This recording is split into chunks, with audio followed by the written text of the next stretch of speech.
back to my channel. So today we're gonna be doing another military related video. You already knew that because you clicked on the video. But today we're gonna be talking about, ooh, Lord, I'm gonna ask you. Got the heavy duty. All right, so today we're gonna be talking about black girl deployment prep. For real, the majority of this video is gonna be about black hair.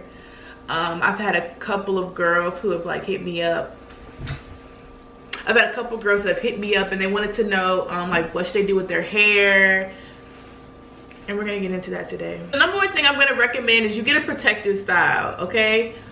Protective styling will make your whole deployment experience so much better because it's really a hassle having to get up every morning to do your hair on a ship, okay? It's gonna be a small bathroom normally, and if it's not a small bathroom, it's gonna be a lot of girls getting up around the same time to get their hair together, you know, brush their teeth, all that stuff. So it's gonna be cramped.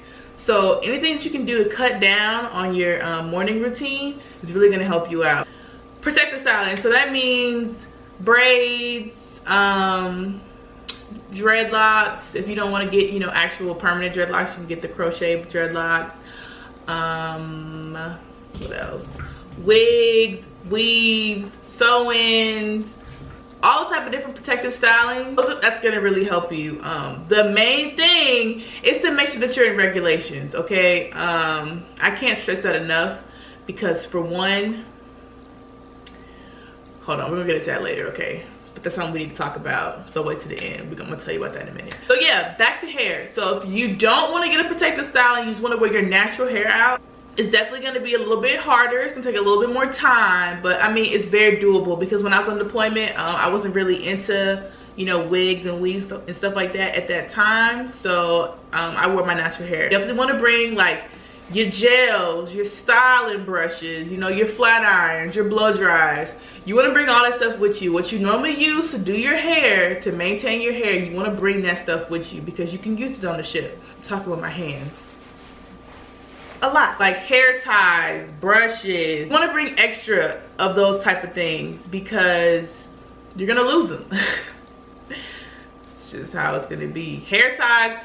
I lose hair ties now and I be at home, so definitely out to sea, you're gonna lose hair ties. So you want to bring a lot of hair ties. You want to bring a lot of bobby pins, okay?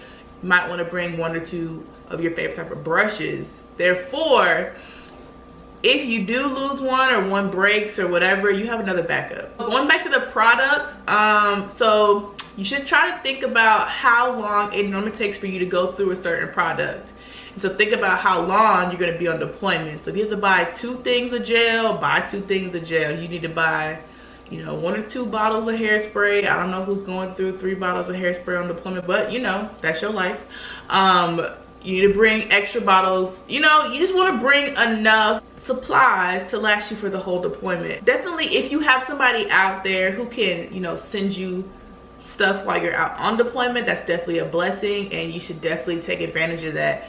But not everybody has those type of privileges, so if you don't, you need to be prepared. But if there is somebody who can send you things while you're out there on deployment, that's going to help you out a lot also, because you'll be able to write in and tell your family or email tell your family like, hey, I need this. Tell your friends, hey, I need this, and they can hook you up and send it out to you. Now with that being said, it's going to take a minute. It's going to take a minute, so you need to be prepared until then. Period. Black hair on deployment. So Sundays are like hairdresser days. Normally there's always a black girl in there braided hair. There's somebody getting a weave sewn in. You know, there's somebody who plucking eyebrows. Like, somebody in there know how to do hair, okay? Somebody know how to do something. Somebody know how to braid, okay? Somebody knows how to do crochet stuff. So, you need to be nice to these people. You need to make friends. So let's say you're out on deployment and you need to take out your hair, get it rebraided and all that stuff. There's somebody down there that can help you do that. Okay, so another non-hair related topic, you know, for getting ready for deployment And I mean, this really goes for everybody, but it's a little bit, it's definitely necessary for black, not just black females, but black males to have your uniform on point, to have your hair on point. This is that topic I said I was gonna come back to that I almost got to earlier. This especially goes for black females though. People are going to be on you all the time about your hair, okay? All the time, all the time. You're automatically wrong because, I'm gonna just say this, a lot of the standards, let me say not the standards, but the regulations are not made for us, okay? So, your hair color, all right? I think that's like one of the biggest things, the hair color. It says it needs to be of a natural hair color. It does not say it needs to be of your natural hair color, just of a natural hair color. But if a black girl walks in with blonde hair, root to tip, that's the only way it's acceptable, from root to tip. Blonde hair, it's a problem. Versus somebody of a different nationality that comes in with maybe dark hair or red hair, and that's not their natural hair color, it's not a problem. Your hair is always going to be criticized, but what's new? All right, we've been dealing with this in society forever. Our hair is always taboo. It's always a topic of discussion where it doesn't need to be, because it's just hair. So I must tell you, you know, sister to sister, brother to brother, make sure you on point, because they always watching. They always watching, and they always ready to call you out. So if you want your P's and Q's, you ain't gotta worry about that. So make sure you know your regulations too, because there's also a lot of people who don't know the regulations. They think they do, but they don't really know the regulations, and they try to tell you and try to correct you. But if you know your facts, as long as you're respectful when you reply to them, as long as you're like a higher ranking, as long as you're respectful when you reply to them,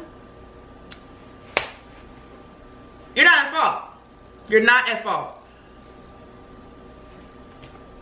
So guys, this was kind of a short video. I know I've been putting out a lot of short videos, and I'm sorry. This was kind of a short video, but I really wanted to make a video on this. A lot of females have asked me about this subject. I hope you guys enjoyed this video. Please make sure you like, comment, subscribe, hit that bell notification, okay? Okay. So you can watch more of me, because I think I'm pretty cool. And if you made it this far in the video, you found something helpful from what I said. So you might as well go ahead and give your girl a thumbs up for the love. All right, guys, I'll see y'all in my next video. Bye.